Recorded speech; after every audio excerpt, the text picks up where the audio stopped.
Welcome to the Parenting with Impact podcast with your hosts Elaine Taylor-Klaus and Diane Dempster, co-creators of ImpactParents.com, an online community, award-winning blog, and service organization helping parents all over the world to raise complex kids become capable, independent adults. Hi everyone, Elaine and Diane here, and we know that you want your complex kids to grow up to be happy and independent, and yet you're not always sure how or when to help with that. In this podcast, we'll encourage you to collaborate with all kinds of complex kids and support them in navigating life and learning. And we'll interview leading experts from around the world, as well as parents in our own community, talking about how training for parents actually helps these complex kids. We'll talk about the issues we hear parents struggling with all the time and how a coach approach can support and empower your amazing young people. We won't tell you what to do. We're going to help you figure out how. So let's move on to the next conversation. Welcome back, everybody, to another conversation in the Parenting with Impact podcast. Diane and I are here today with our dear friend and colleague and client, Melanie Sobocinski. Did I say that right? Because you did. The one and only Dr. Melanie. How about that? Dr. Melanie. That'll work too. And we're so excited to have you here today because you wear a lot of hats in relationship to us and us to you. Hopefully right? Only one at a time, though. Yeah. That's true.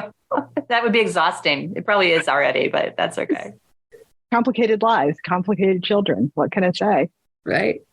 So Melanie, kick us off by giving us a little bit of the backstory. How did you end up doing what you're doing? Maybe tell a little bit about how you connected in with us, and we'll go from there. Yeah. Well, this is one of those I'm the last to know kind of stories. So I was an ADHD coach, and then my kid got diagnosed. And to support my kid, I got diagnosed. And the person who did my diagnosis said, you got to talk to Elaine and Diane. And I came to you, and it was like coming home. I was like, what can I say? I love you guys. It was the best decision I've ever made. Thank you for that. I just want to receive that acknowledgement for a minute because the feeling is mutual. And Diane and I I remember when we first started playing with you, we'll use that term, because you came in first as a parent, right? Mm-hmm. And then joined us as a professional in our professional certification program. And I'm not going to use the term hot mess, but when... Wait, her or us? Wait. Any of us. When we first met you, you were really struggling. Yeah. I mean, Elaine, you've got an article you wrote about complex kids and the journey of the complex parents. And like every time I read that, like tears come to my eyes because I feel so seen. It was a real odyssey to figure out all the things that we needed to figure out as a family to get, as you guys put it, the tone of the home where we wanted it to be. Yeah. So just one more thing on that, because I just want to reaffirm, right? You were an ADHD coach. You'd been a professional organizer. It's not like you didn't, quote, know this stuff, right? Yeah. It's different when you're looking at yourself and your family, right? Well, what I needed was somebody to hold my hand while I figured out one little piece at a time what changes I needed to make to put the whole thing together, to allow other people to change around me, to allow us all to grow and level up in a way that would help us move forward, to even just figure out which diagnoses to pursue next, and doing it by figuring out what changes we needed to make, and then having looked so carefully, getting curious again and again and again and again, to then be able to say, here's what I'm seeing, take that to a professional and say, can you see what I see too? I'm looking for that validation, looking for that external thing. We all need a time because we can't just do it inside our own brains. Yeah. Well, and what I know about you, Melanie, is just how fiercely you've advocated for your kids in this process and worked hard to partner with diagnosticians and therapists and, kind of everything else. And I think I want you to instill hope and and expectation in some of our parents that sometimes we've got to just really, we got to buckle down. And that's really what you did. And you did it really brilliantly. Yeah. I think I spent more than a year in your group coaching program, just working on mornings. Mm-hmm. And it is so much better now. And also I had trouble getting my kids out of the house this morning in time for this interview because mornings are still hard. They're just not hard in the same way. Kids keep growing and leveling up. But now we're really working together in a positive way. And the kids were like, yeah, say whatever you want on the podcast. We're super happy, whatever you need to say, because we listen to other people in our lives talk about their parents, and we know we really dodged a bullet there. Yeah, I totally get that. My kids would say very much the same things. Like, I could complain about you, but I can't really complain because I hear my friends and I hear what you're saying about mornings. I remember when mornings shifted from being horrible because we were late because of the yelling to we were late because we were having a great conversation. Yes. Right? Yes. Yeah. And that's a huge shift. The other thing I want to highlight in something you said, because you said it subtly, but it's important, is that part of what I have witnessed you gain in this process, right? And again, you were a client with us for a long time before you put on your professional hat with us and trained with us and became certified. And there's something that you said about, as parents, getting the perspective and understanding it differently or better, and then bringing those insights and those awarenesses back to the providers. Yeah. So that our role as a parent is to be part of the process. And the reason parents are part of recommended treatment is because we're there all the time and we see things and we understand it. And when you are well informed as a parent and you are like doing, quote, all the right stuff as a parent, it allows you to actually see where the gaps are and become a better advisor to the providers who are supporting your kids. So will you speak to that a little bit? Because I think it's not easy for people to see, and you had a very clear experience of it. Yeah. I mean, you said it so eloquently, but I feel like it's just like I keep going in circles, in productive circles. Like I check in here, I have this conversation, I get an insight, and then I take that conversation around to everyone. In the process, popping up new insights, which I then take around to everyone. And so I think of myself, my family members, the teachers, the providers, the doctors, the specialists. We're all a team. I'm the person who's connecting the team, coordinating the team. And the team isn't just centered on, whichever kid has the most obvious problem in the moment. The team is also for me, because so much of the work is about like, how am I responding to things? How can I become a more skilled person in this moment, whether personally as a parent, professionally, and the insights just keep looping back and feeding on each other in productive ways. The word that comes to me, as you said, it isn't circle, but it's spiral. It's like you're spiraling forward. It's continuously moving forward. Yeah. Yes. Like there's growth mindset really deeply embedded in there. Yeah. Well, and that it's part of the journey and not something you shouldn't have to do, right? It's just sort of, I think a lot of times as parents, we think, okay, I've got a diagnosis, check. And I just kind of deal with it or work with it from there. But there's this iterative process that you've been going through that's such a important piece. So take us back to that moment when you realized things were not typical. Well, that keeps happening, right? I mean, there's the first insight and you go out and get help and it's maybe partially helpful. And then you ride for a while and you're like, okay, we're still not lining up, or we have once again diverged from typical development.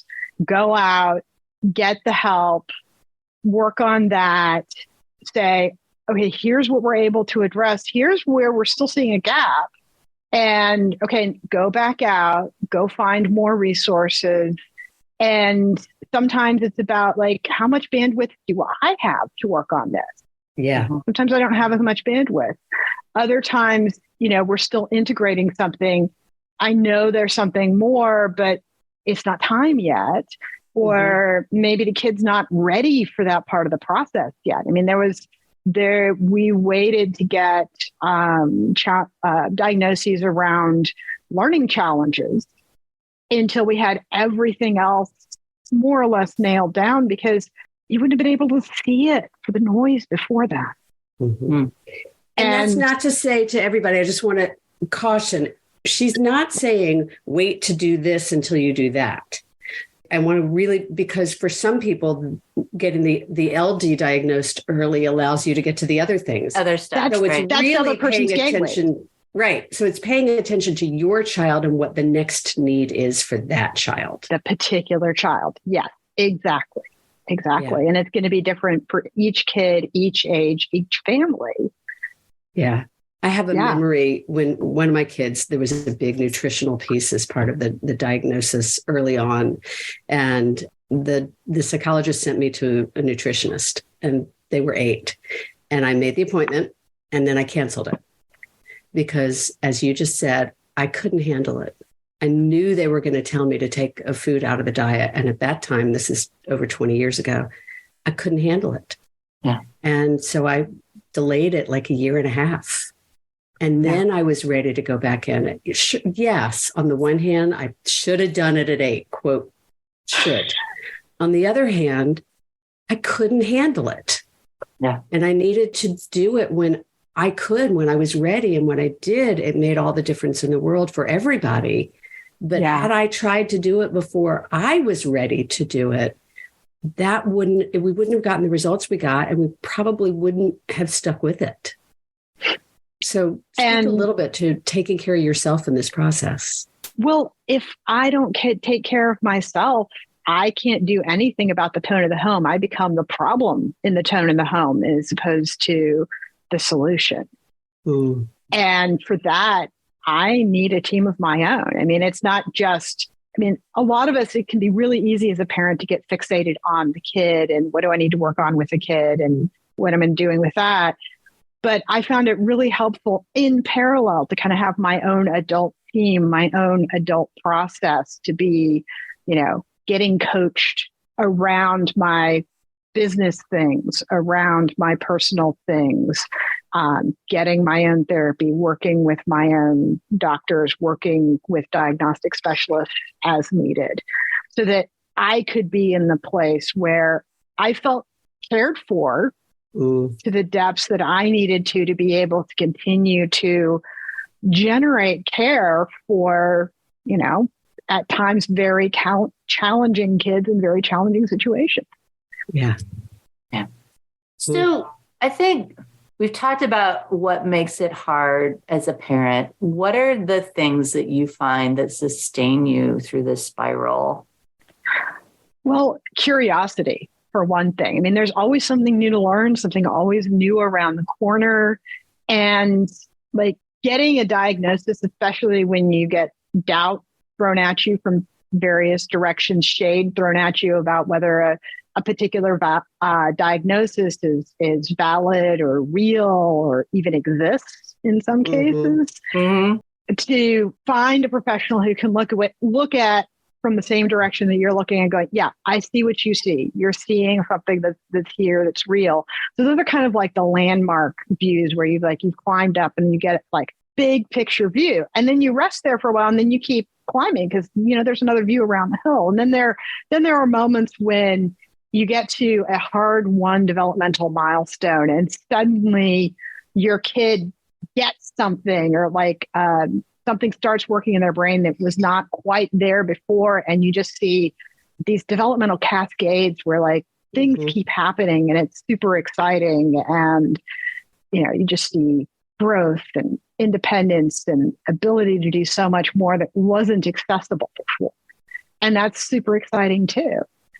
It's all about just kind of starting with where the kids are what can I do to help them get to the next stage? Watching that unfold. And then what do I need to do as a parent to level up so that I'm ready to meet them where they are now? Because, this has been true ever since my kids were babies, right? You learn how to deal with the stage that they're at, and then they grow, and you have to level up too. It's that video game metaphor, right? Like every time you've got this, the new something changes. Level. Yeah. The only constant in life as a parent is change. Well, it's almost like that stopping as they get into adulthood either, right? No. Well, and I love that video game analogy, right? It's this sort of, I believe that, the universe doesn't give us anything that we can't handle. And that's why we don't give birth to 17-year-olds. Right. Fair enough. So I want to take a quick break, and then I want to come back and take us in a slightly different direction. Are we cool with that? Absolutely. Hi, it's Elaine. And if you like this podcast, you'll love our coach approach. Whether you're a parent looking for support or a professional supporting families, we invite you to download a free guide with 12 key coaching tools at ImpactParents.com/gift. You can begin using a coach approach to help kids become more independent or improve all of your conversations at work and at home. That's ImpactParents.com/gift. Okay. So we are back. And what I want to guide us to talk about from here is, so you came into our community and to Coach Approach as a coach. Mm-hmm. There was something about it that resonated for you differently, and to such an extent that you began to become certified in it. And even though you're not technically working with parents as a coach now, you're working in a professional capacity, there was something about this neurodiversity informed coach approach that we teach at Impact Parents that really spoke to you. So will you talk a little bit about what was it that got your attention to the point that you actually wanted to continue your training in this arena? So I'll start by outing myself as a straight to solutions, fix it type. That's just my orientation, has been really my whole life, and is actually one of the things that made it possible for me to be as successful as I am, despite the amount of neurodivergence sitting around in my family tree and in my own personal experience. So I'm like, problem, how am I going to fix this? Problem, how am I going to fix this? Right. And it's part of what we love about her, y'all. Yeah, it's true. And I get very creative, and I get very nerdy, and I like to look into these things. And also, there's a lot of value in the get curious and the slowing down and the observing and taking time. So that was one thing that I saw that I needed support in as a parent, as a coach, as a professional, where your program helped me slow down and dial into that bit. Mm-hmm. The other bit that I found just really wonderful was how the shifting expectations. How do you shift expectations to the kid you have instead of the kid that you're supposed to have? Right. Well, I could keep going because there are so many different pieces that resonated for me, but that taking aim and the one thing at a time. And are you really sure you're down to one thing? Mm-hmm. Are you taking aim on what you're curious about, or are you taking aim on a solution? I mean, that for me was where the learning, growing edge. Mm. And secondly, it was like finding my people, like just the kind of the congruence, like it just felt like the right home for me. Mm-hmm. Yeah. Well, to talk a little bit. So now, I mean, you've been connected to this for a long time. Mm-hmm. When you think about your own practice as a coach, are there components, are there things that you've been using and doing and building into your work on a regular basis? Absolutely. It's, I mean, there are some go-to coaching questions that I've just internalized from you guys. What are we taking aim on today? Or, how does that resonate for you? Some of it is just the presence you bring to your coaching, both individual and in groups. I like to find good models and hang out with them. So did I answer your question? Yeah, I think you did. I think I guess what I'm curious about is, for other professionals out there, it's like this sort of who are curious about our training program and becoming, a Sanity School certified trainer, are there words of wisdom that you would give them about, the value that you've gotten from having gone through the training as a professional? So that's at a couple of different levels. I mean, ultimately, I did it because as a parent, this stuff was too good not to share. As a parent, as a professional, this was too good not to go into deeper. And as a deeply ADHD person, I know myself. I could spend a very long time attempting to reinvent the wheel when I could just hook up with you guys and use your wheel with a license, with permission, with training, with supervision, and get a lot further than if I was still, sitting in my office, chipping away at how do I want to put this all together into something. So it's really about knowing myself really well and designing for what I need. But ultimately, it's because the work that you two do is too important not to be pushing it forward, not to be making it more visible. Thank you for that. I appreciate that. And I'm going to, as much as I hate to wrap the conversation, I think it's a great segue. Let's tell people, where are you now? What are you doing? And how can people find out about you? Because it is really interesting that in some way you're where you are now because you went through this journey with us. Yeah. Well, it's also where I am now is partly where I was before the journey. So before I even hooked up with you, I was doing ADHD coaching for professors, for academics, people who work in universities. And I've continued to do that the entire time that I've been engaged with you. And you were also able to hook me up with Casey Dixon, who runs Dixon Life Coaching. And I am just super happy to be on her team. And I run now group coaching for professors. And Casey Dixon, who is awesome and has a coaching model which is so congruent with the ImpactParents model. They focus on different things because it's different to be talking about an adult working on themselves versus a parent working with a whole family. But there's so many synergies between the models. Yeah. And I really love supporting the adults. I mean, I have worked with parents, but I'm competent there, but it's not where I really shine. Where I really shine is working in my, with academics, sort of getting nerdy with the nerds on extremely nerdy presentations of ADHD. And sometimes parenting comes into that. And if it does, it's so important for people to take care of themselves, not putting on your own oxygen mask, so that you're feeling professionally successful, you're feeling successful in managing your own ADHD, so that you can then go out and work with managing your kids' ADHD and other issues. Even more than that, it's something that you guys say a lot, which is you have to show them, you have to model, you have to ask for help first. And that I think makes all the difference. I mean, my kids see me working on myself, working with my clients, or at least during the pandemic, it was hard to avoid them seeing me working with my clients, at least occasionally. So they only heard my side of it, but what a great way to let my kids know what all their options are to take care of themselves is by overhearing me talk about it with other people, with other adults who are looking for that kind of help.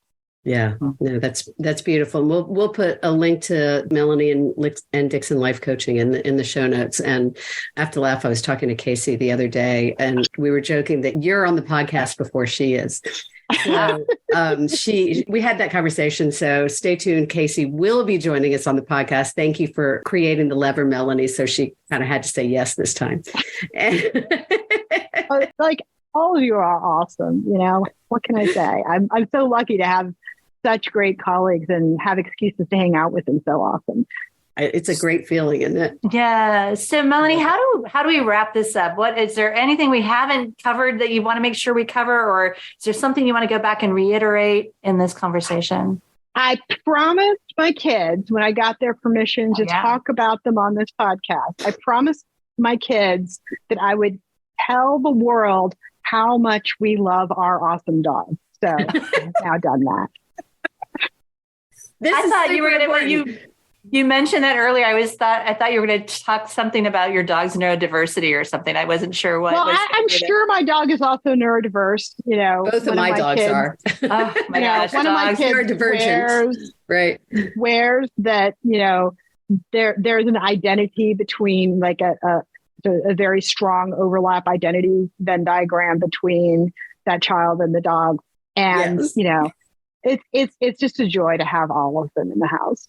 I love that. Well, and when we first started talking before we got on the show, everybody, Melanie had checked in with her kids to make sure they were okay with her talking about their family dynamic. And they gave resounding approval. And what we said was, that is the demonstration of what it's about, is that you have the kind of relationship with your kids where they're like, yeah, mom, go, because you've done all this work to cultivate that relationship. So they're supporting you in bringing this out to the world. And that's a testimony to you and the work you've done as well. As absolutely. They will say, thanks, mom. Thanks, mom. Yeah. We totally dodged a bullet. They'll talk about issues that classmates are having with parents and then say, I'm so glad I live in this house. And that just feels really good every single time they say it. I read that. And I can't wait for them to say it to you at 15 when they're like, and I still feel good living in this house. I have teenagers, and yes, that's what I'm getting from my teenagers. The tone. Right. They're still resentfully grateful to be in the house. I always take the long view of things. So I'm always pushing them to be that one bit more independent, to be I know you can do this, even though you're not sure yet, but I'm sure that whatever it is, that we'll be able to handle it. Yeah. Whether or not it's okay. Yeah, exactly. I love that. And we have been together long enough that your kids are teenagers now. And that's just, and I forget about that up a little bit too. And ours are in their 20s. So Melanie, last little bit, do you have a favorite quote or motto that you would like to share with our audience? Oh, I have too many. What's popping up in this moment is everything in moderation, including moderation. One of my favorites. Love that one. One of my favorites. Everything in moderation, including moderation. That was a great line I used with my teenagers a lot. Indeed. Yeah. Beautiful. So, my friend, thank you. Thank you for your journey, for sharing it, for trusting us as part of your journey, for being what we haven't said today. And I really want to say before we wrap is that I know that we've been a resource for you, and you've been an amazing resource for us. You have been. Melanie is our go-to when we need to understand something, or we need that deeper dive into research, or we need to. Melanie, go read this book. There's got to be research on something. Like I have an entire panel on my Trello board that's research from Melanie.